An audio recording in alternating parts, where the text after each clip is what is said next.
आप सभी प्रिय विद्यार्थियों और श्रोताओं का हार्दिक अभिनंदन और स्वागत करता हूं। शीत युद्ध और इंग्लैंड इस विषय पर आज हम बात करेंगे। सबसे पहले देख लेते हैं पृष्ठभूमि और उसके बाद इंग्लैंड की क्या भूमिका रही थी, इस पर हम चर्चा करेंगे विस्तारपूर्वक। तो आइए शुरू करते हैं। पृष्ठभूमि में शीत युद्ध से क्या अभिप्राय था, इस पर बात कर लेना मैं ज़रूरी समझता हूँ, क्योंकि यह बहुत प्रचलित शब्दावली है शीत युद्ध। इसकी अवधारणा से आप सभी लोग परिचित होंगे, किंतु फिर भी संक्षेप में उसके अर्थ का स्पष्टीकरण करना चाहूँगा। अंतर्राष्ट्रीय संबंधों में दो परस्पर विरोधी प्रतिस्पर्धियों या प्रतियोगियों के मध्य होने वाले तनावपूर्ण संबंध को शीत युद्ध कहा जाता है। द्वितीय विश्व युद्ध के पश्चात दो खेमों में ऐसी स्थिति विकसित हो गई थी। शीत युद्ध शब्द का प्रथम प्रयोग बर्नार्ड बारूच के द्वारा किया गया था तथा प्रोफेसर लिपमेन के द्वारा इसको अधिक प्रसिद्ध कर दिया गया, लोकप्रिय बना दिया गया। युद्ध काल में संयुक्त राज्य अमेरिका और सोवियत संघ के मध्य संदेह एवं अविश्वास की भावना ने जन्म लिया तथा विश्व परिदृश्य में, विश्व के राजनीति के क्षेत्र में विभिन्न समस्याओं के संदर्भ में दोनों देशों ने परस्पर विरोधी खेमों का निर्माण कर लिया तथा एक दूसरे का विरोध तीव्रतर गति से करने लगे। यह एक मनोवैज्ञानिक युद्ध था। दोनों शक्तियों के द्वारा एक दूसरे को तोड़ने, परास्त करने, पराजित करने और विभाजित करने के प्रयास किए गए तथा अपने खेमे को मजबूत करने हेतु अनेक देशों के साथ संधि और समझौते किए गए। यद्यपि इनके बीच सीधा युद्ध या टकराव नहीं हुआ, किंतु युद्ध की आशंका लगातार बनी रही। तो व्यावहारिक रूप में नाम से ही जैसा स्पष्ट है, शीत युद्ध, युद्ध लेकिन शीत, ठंडा युद्ध कह सकते हैं इसको।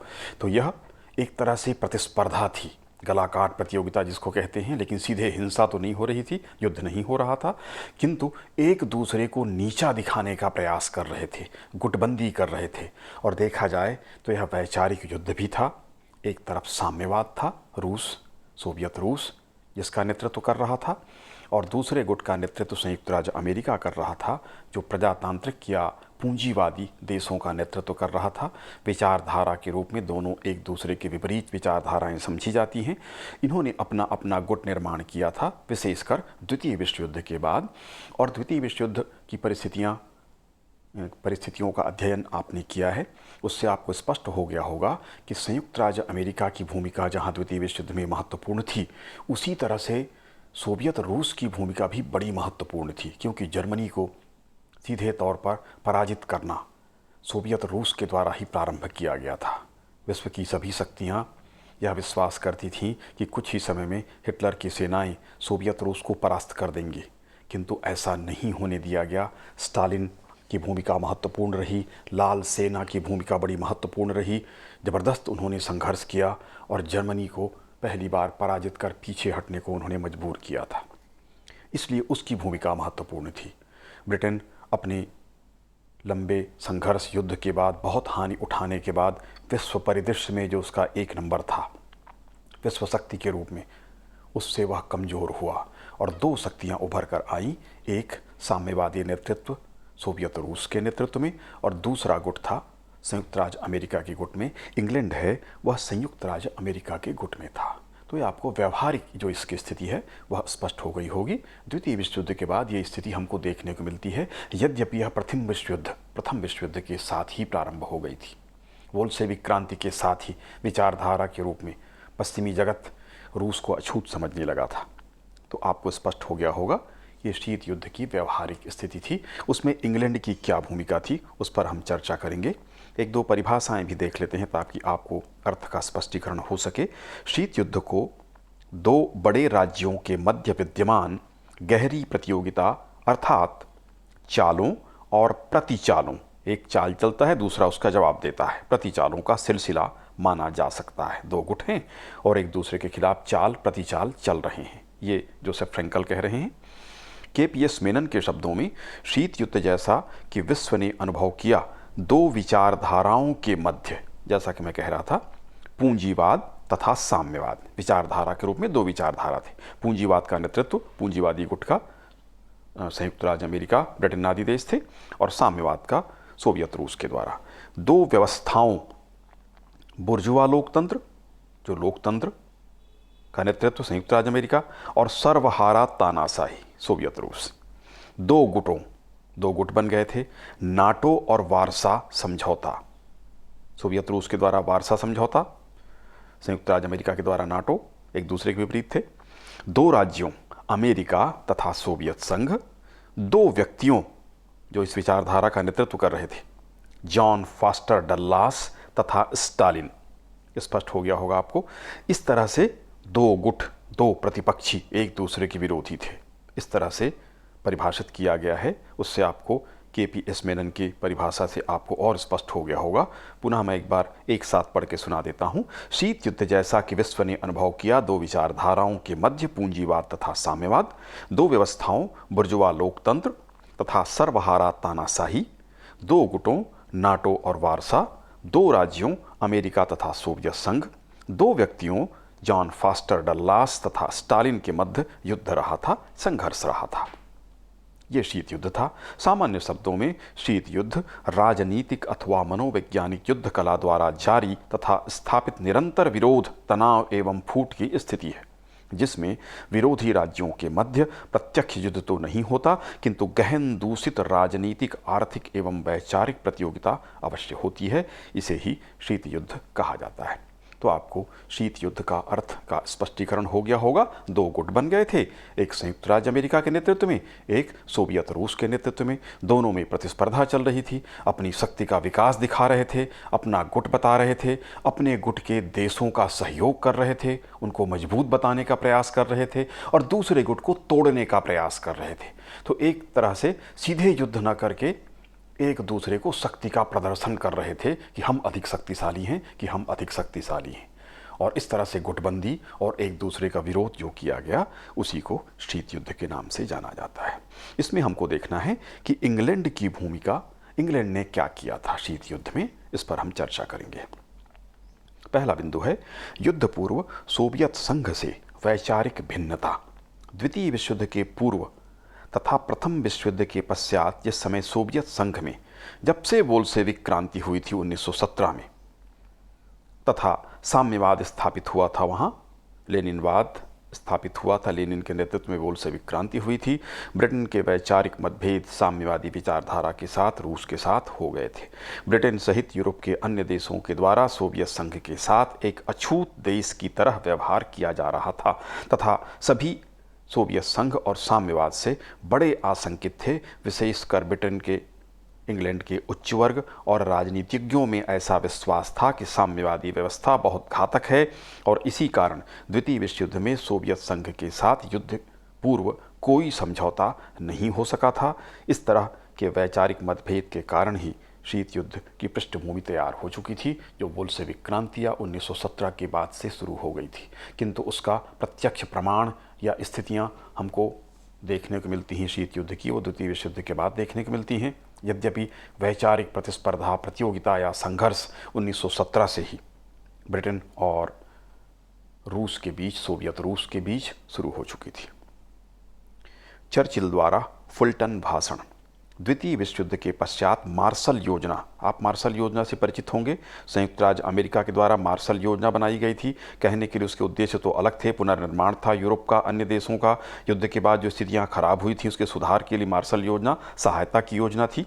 किंतु वस्तुतः साम्यवाद को रोकने के लिए या सोवियत रूस के पक्ष में अन्य देश न जाएं, उनको अपने पक्ष में रखने के लिए उनको आर्थिक मदद किया जा रहा था। किंतु सामान्य तौर पर यह पुनर्निर्माण की योजना थी। तो द्वितीय विश्व युद्ध के पश्चात मार्शल योजना संयुक्त राज्य अमेरिका के द्वारा लागू की गई। वहाँ पर इसके उद्घाटन के समय एक सभा में संयुक्त राज्य अमेरिका में चर्चिल, जो ब्रिटेन के प्रधानमंत्री थे, वो वहाँ गए थे और उन्होंने एक भाषण दिया था। फुलटन भाषण के नाम से वह प्रसिद्ध है। स्थान है एक मिसौरी जिले में, मिसौरी राज्य में। तो वहाँ पर उन्होंने भाषण दिया कि एक तानाशाही के स्थान पर दूसरी तानाशाही शासन को स्थापित नहीं होने दिया जाएगा तथा इसका पुरजोर विरोध किया जाएगा। और ये भी कहा गया कि आयरन कर्टन में यह जो व्यवस्था है, तानाशाही की व्यवस्था, साम्यवादी व्यवस्था, वो आयरन कर्टन एक शब्द उन्होंने गढ़ा था, उसके भीतर यह विकसित हो रही है। इसे प्रत्येक स्थिति में दबाया जाएगा, इसका दमन किया जाएगा, ये उन्होंने कहा था 5 मार्च 1946 को फुलटन नाम के स्थान पे। इस भाषण के कारण शीत युद्ध की स्थिति प्रत्यक्ष हो गई थी। अब तक चल तो रही थी, किंतु ये खुली घोषणा थी और टकराव दोनों खेमों में तीव्र हो गया था। ये चर्चिल के द्वारा किया गया था, जो ब्रिटेन के प्रधानमंत्री थे, यद्यपि वो संयुक्त राज्य अमेरिका में इस समय थे। नाटो में महत्वपूर्ण भूमिका इंग्लैंड के द्वारा निभाई गई। उत्तरी अटलांटिक संधि संगठन नाटो की स्थापना में ब्रिटेन की भूमिका महत्वपूर्ण थी। इस संगठन का संस्थापक सदस्य था ब्रिटेन। न केवल इसकी स्थापना बल्कि इसके प्रमुख सदस्य देश के रूप में नाटो की गतिविधियों में ब्रिटेन ने बढ़ चढ़कर हिस्सा लिया था। यह संगठन संयुक्त राज्य अमेरिका के पक्ष में था तथा सोवियत रूस के विरोध में यह संगठन निर्मित किया गया था। इस संगठन के किसी एक देश पर यदि किसी दूसरे देश के द्वारा आक्रमण किया जाता है तो सभी देश बाध्य थे उसका साथ देने के लिए। अभी भी यह संगठन कार्यरत है शीत युद्ध की समाप्ति के बाद भी, और अभी भी उनकी बाध्यता है कि इस संगठन में जुड़े हुए किसी भी एक देश के ऊपर कोई दूसरी शक्ति यदि आक्रमण करती है तो पूरे देश एक साथ उसका विरोध करेंगे। इस तरह से संयुक्त राज्य अमेरिका के गुट के द्वारा नाटो संगठन तैयार किया गया। संयुक्त राज्य अमेरिका में घनिष्ठ संबंध के साथ घनिष्ठ संबंध इंग्लैंड ने रखा। इंग्लैंड और संयुक्त राज्य अमेरिका का संयुक्त राज्य अमेरिका के स्थापना के पूर्व से ही घनिष्ठ संबंध था, क्योंकि यहाँ के निवासी मूल रूप से इंग्लैंड के रहने वाले थे। यहाँ के जो रहने वाले थे वहाँ के मूल निवासियों को छोड़कर जो यहाँ बसे हुए थे अमेरिका में, उसमें से ज़्यादातर लोग ब्रिटेन से गए हुए थे। और आपको ये ज्ञात होगा कि ब्रिटेन का यह उपनिवेश भी रहा था। 1775 में संघर्ष किया था उसने, और उसके बाद संयुक्त राज्य अमेरिका एक देश के अस्तित्व के रूप में आया था। प्रथम विश्व युद्ध के समय भी संयुक्त राज्य अमेरिका ने ब्रिटेन की बहुत मदद की थी तथा युद्ध के अंतिम काल में युद्ध में सम्मिलित भी हुआ था। द्वितीय विश्व युद्ध के समय भी अमेरिका का सहयोग महत्वपूर्ण था। उसके द्वारा ब्रिटेन की अत्यधिक मदद की गई थी। केवल सैनिक साजो सामान ही नहीं बल्कि आर्थिक ऋण के साथ बड़ी मात्रा में अनुदान राशि भी दी गई थी, जिसको वापस नहीं लिया गया था। मार्शल योजना से भी बहुत लाभ ब्रिटेन को प्राप्त हुआ था। अतः स्वाभाविक था कि द्वितीय विश्व युद्ध के पश्चात भी यह घनिष्ठता बनी रहे। इस तरह ब्रिटेन ने द्वितीय विश्व युद्ध के बाद के काल में भी घनिष्ठ रूप से संयुक्त राज्य अमेरिका के साथ सहयोग किया था, और शीत युद्ध की स्थिति में वह संयुक्त राज्य अमेरिका का सबसे घनिष्ठ साझीदार के रूप में विकसित हुआ था या था। उसकी संयुक्त राज्य अमेरिका के साथ घनिष्ठ आर्थिक, सांस्कृतिक एवं सैन्य साझेदारी थी। ब्रिटेन और संयुक्त राज्य अमेरिका की यह घनिष्ठता आज भी देखी जा सकती है। ब्रिटेन के द्वारा प्रत्येक घटना के अवसर पर संयुक्त राज्य अमेरिका का पुरजोर समर्थन किया गया था। शीत युद्ध से संबंधित जितनी भी बातें, जितनी भी घटनाएं हुई, सभी घटनाओं में ब्रिटेन संयुक्त राज्य अमेरिका के साथ कंधे से कंधा मिलाकर खड़ा रहा। घनिष्ठ सैनिक साझेदारी की गई। इंग्लैंड संयुक्त राज्य अमेरिका का घनिष्ठ सैन्य साझीदार था। उसने अमेरिका को मिल्डन हॉल और लेकेन हीथ में, ये स्थान के नाम हैं, रणनीतिक रूप से महत्वपूर्ण रॉयल एयर फोर्स, जो इंग्लैंड की वायुसेना थी, के ठिकानों सहित अपने क्षेत्र पर सैन्य अड्डे स्थापित करने की अनुमति दी थी, जो यूरोप में सैन्य अभियानों के लिए प्रमुख केंद्र के रूप में कार्य करता था। यह ठिकाने खुफिया जानकारी एकत्र करने और निगरानी करने के भी काम आते थे।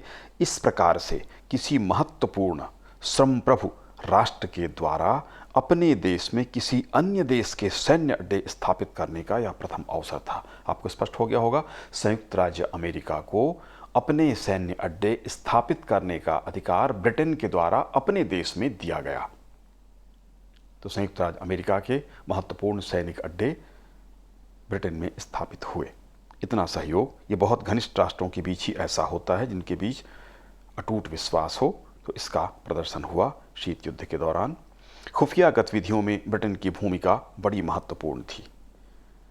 चेल्टेनहैम स्थित स्थान का नाम है सरकारी संचार मुख्यालय GCHQ कहा जाता था इसको। संकेतों की खुफिया जानकारी के लिए जिम्मेदार था, जासूसी करने के लिए जिम्मेदार था, और सोवियत संचार प्रणाली को बाधित करने, जो कुछ भी संचार प्रणाली के माध्यम से सूचना का आदान प्रदान या रिकॉर्ड रखने का प्रयास किया जाता था, उसे डिकोड करने में, उसको पकड़ने में, उसको समझने में इसकी भूमिका इस केंद्र की भूमिका महत्वपूर्ण भूमिका इसने निभाई थी। अन्य खुफिया एजेंसियों जैसे संयुक्त राज्य अमेरिका की राष्ट्रीय सुरक्षा एजेंसी NSA के साथ यह संस्था मिलकर कार्यवाही करती थी। सोवियत गोपनीय जानकारियों को सोवियत संघ के ये इकट्ठा करते थे, उसका विश्लेषण करते थे और उसकी जानकारी जहां दी जानी जरूरी होती थी वहां दी जाती थी। उसके संभावित खतरों पर नज़र रखने का कार्य इसके द्वारा किया जाता था। इस तरह इसकी खुफिया क्षेत्र में बड़ी महत्वपूर्ण भूमिका थी। ब्रिटेन के द्वारा इसका निर्वाह किया जा रहा था। स्पष्ट शब्दों में, सीधे शब्दों में कहें तो सोवियत संघ की जासूसी करने का काम इस संस्था के द्वारा, ब्रिटेन की संस्था थी उसके द्वारा की जाती थी और उसकी जानकारी संयुक्त राज्य अमेरिका के साथ साझा की जाती थी, उनको बताई जाती थी। तो ये जासूसी का काम भी ब्रिटेन कर रहा था, गोपनीय कार्य था। इंग्लैंड का परमाणु कार्यक्रम शीत युद्ध के दौरान अपनी सैन्य शक्ति में वृद्धि करना एक प्रमुख हथियार के रूप में था। इसके अंतर्गत आणविक शक्ति के विकास की भूमिका अब जाकर महत्वपूर्ण हो गई थी। आपको ज्ञात है कि द्वितीय विश्व युद्ध में संयुक्त राज्य अमेरिका के द्वारा हिरोशिमा और नागासाकी 2 स्थान हैं, आप सभी परिचित होंगे। यहाँ पर बम गिराए गए थे, अणु बम गिराया गया था और उसके बाद जापान ने सरेंडर कर दिया था। तो अब जो सीधे हथियारों से जो लड़ाई होती थी उससे बढ़ के अणुबम की भूमिका हो गई थी। यदि एक अणुबम पूरी सेना पर गिरा दिया जाए तो पूरा नष्ट हो जाएगा, पूरा का पूरा नगर नष्ट हो जाता था। तो अब परमाणु होड़ भी शुरू हो गया। तो आणविक शक्ति के विकास की भूमिका महत्वपूर्ण हो गई। ब्रिटेन द्वारा 1952 में अपने पहले परमाणु बम का सफल परीक्षण किया गया। संयुक्त राज्य अमेरिका और सोवियत संघ के बाद इंग्लैंड तीसरा देश था जिसके पास अब अणु बम की शक्ति थी। इसके साथ ही ब्रिटेन ने भी अपने परमाणु शस्त्रागार निर्मित कर लिए, हथियार बनाने शुरू कर लिए और वह प्रतियोगिता में शामिल हो गया। अभी माना जाने लगा था कि जिसके पास अणुबम की शक्ति नहीं है, एक यदि परमाणु शक्ति संपन्न है, दूसरा संपन्न नहीं है, तो वह मनोवैज्ञानिक रूप से हार थी। और यहाँ पर शीत युद्ध में यही मनोवैज्ञानिक युद्ध चल रहा था। तो सोवियत संघ और संयुक्त राज्य अमेरिका पहले शक्ति, सोवियत संघ और ब्रिटेन अब तीसरा देश हो गया था जिसके पास अणु शक्ति थी। आर्थिक एवं राजनीतिक कार्य द्वितीय विश्व युद्ध के पश्चात यूरोप के पुनर्निर्माण में ब्रिटेन की भूमिका महत्वपूर्ण थी। सर्वप्रथम अपने देश पर ध्यान केंद्रित किया गया तथा ब्रिटेन का पुनर्निर्माण किया गया। इसके साथ ही यूरोप के अन्य देशों को ब्रिटेन के द्वारा सहयोग किया गया। वह पुनर्निर्माण के आर्थिक कार्यक्रम में मार्शल योजना जैसे कार्यक्रमों में पूर्ण सहयोगी रहा था। आपको ज्ञात है, जैसे मैंने चर्चा की थी, संयुक्त राज्य अमेरिका के द्वारा मार्शल योजना चलाई गई थी जो यूरोप के देशों या अन्य देशों के पुनर्निर्माण के लिए आर्थिक सहयोग करता था और अनुदान थी, एक तरह से योजना बनाई गई थी। और निहित अर्थ इसके पीछे था कि साम्यवादी खेमे में जाने के लिए बाकी देशों को रोकना था, किंतु प्रत्यक्ष रूप में दिखता था कि सहयोग किया जा रहा है। इंग्लैंड के द्वारा इसमें महत्वपूर्ण भूमिका निभाई गई। अपने देश की वैश्विक भूमिका इसके द्वारा निभाई गई। विशेषकर अपने खेमे के राष्ट्रों को यह मदद पहुंचाई गई। किस प्रकार पहुंचाई जाए, क्या वहां पुनर्निर्माण हो, उसमें ब्रिटेन आगे बढ़कर काम करता था, संयुक्त राज्य अमेरिका की मदद करता था। कितनी राशि दी जाए, किस तरह का सहयोग होगा, इस पर बातचीत करने में इंग्लैंड संयुक्त राज्य अमेरिका के साथ सम्मिलित रहा। क्यूबा मिसाइल संकट। क्यूबा जो कि संयुक्त राज्य अमेरिका का पड़ोसी द्वीप देश है, सोवियत रूस के द्वारा यहाँ 1962 में मिसाइलें भेजी गईं, तैनात की गईं, जिससे संयुक्त राज्य अमेरिका को सीधा खतरा उत्पन्न हो गया। ब्रिटेन ने संयुक्त राज्य अमेरिका का मजबूती के साथ साथ दिया। इसका ज़बरदस्त विरोध हुआ और एक तरह से युद्ध की स्थिति निर्मित हो गई। यद्यपि आगे चलकर सोवियत रूस के द्वारा इस योजना को स्थगित कर दिया गया, किंतु इस समय जो विवाद उत्पन्न हुआ, युद्ध की स्थिति उत्पन्न हो गई कि संयुक्त राज्य अमेरिका के लिए यह बात असहनीय थी, क्योंकि सीधे तौर पर वहाँ जो मिसाइलें तैनात की जा रही थीं वो संयुक्त राज्य अमेरिका के खिलाफ थीं। अभी तक क्योंकि वह अलग देश था यूरोप के संघर्ष से, इसलिए उसकी स्थिति हमेशा सुरक्षित रहती थी, किंतु अब उसको खतरा उत्पन्न हुआ था, इसलिए ब्रिटेन ने उसका जोरदार साथ दिया और उसका विरोध किया। फॉकलैंड का युद्ध। यद्यपि यह घटना प्रत्यक्ष रूप से शीत युद्ध से संबंधित नहीं थी, किंतु फिर भी संबंधित थी। इंग्लैंड के खेमे से यह अवश्य संबंधित थी और सीधे तौर पर ब्रिटेन से संबंधित थी। अर्जेंटीना ने फॉकलैंड द्वीपों पर कब्जा कर लिया था, आक्रमण किया था। इसका विरोध इंग्लैंड ने किया क्योंकि यह इंग्लैंड अधिकृत विदेशी क्षेत्र था। इंग्लैंड ने अपने हितों की रक्षा के लिए यहाँ पर नौसैनिक टास्क फोर्स तय किया और यहाँ पर आक्रमण किया और इन द्वीपों को जीत लिया, या अर्जेंटीना से इन क्षेत्रों को छीन लिया था। इस तरह से अपने पक्ष को सबल या अपने को विश्व शक्ति जताने का जो कार्य चल रहा था शीत युद्ध में, उसका इसने प्रदर्शन किया। नाटो की गतिविधियों में सक्रिय भागीदारी। ब्रिटेन के द्वारा नाटो की गतिविधियों में सक्रिय भागीदारी की गई। गठबंधन के निर्माण में महत्वपूर्ण भूमिका ब्रिटेन ने निभाई। सामूहिक रक्षा के लिए अपनी प्रतिबद्धता प्रस्तुत की। रणनीति बनाने में ब्रिटेन की भूमिका एक समन्वय के रूप में रही। संयुक्त सैन्य अभ्यास कब हो, कहाँ हो, कौन कौन के देश सम्मिलित हों, किन हथियारों का प्रयोग हो, इसके निर्धारण में ब्रिटेन की भूमिका महत्वपूर्ण थी। सोवियत संघ के संभावित आक्रमण को किस तरह से रोका जाएगा, किस तरह संगठन किस तरह से युद्ध करेंगे, ये पूरी रणनीति बनाने में और विभिन्न क्षेत्रों में कहाँ कहाँ सैनिकों को तैनात करने की आवश्यकता है, इन सब की भूमिका में ब्रिटेन की भूमिका अति महत्वपूर्ण थी, क्योंकि यह संयुक्त राज्य अमेरिका का सबसे विश्वास पात्र देश रहा था। तो इसकी भूमिका इसमें महत्वपूर्ण थी। अंतर्राष्ट्रीय तनाव को कम करने में भी, शीत युद्ध को कम करने में भी ब्रिटेन की भूमिका महत्वपूर्ण थी। आगे चलकर पॉइंट वाइज हम उसको देखेंगे, यहाँ पे केवल सामान्य रूप में देख रहे हैं। दोनों गुटों के बीच तनाव कम करने, संवाद को बढ़ावा देने, राजनयिक पहल करने, वार्ताओं और अंतर्राष्ट्रीय मंचों में भी इस पर कार्य करने में भी ब्रिटेन ने महत्वपूर्ण भूमिका निभाई।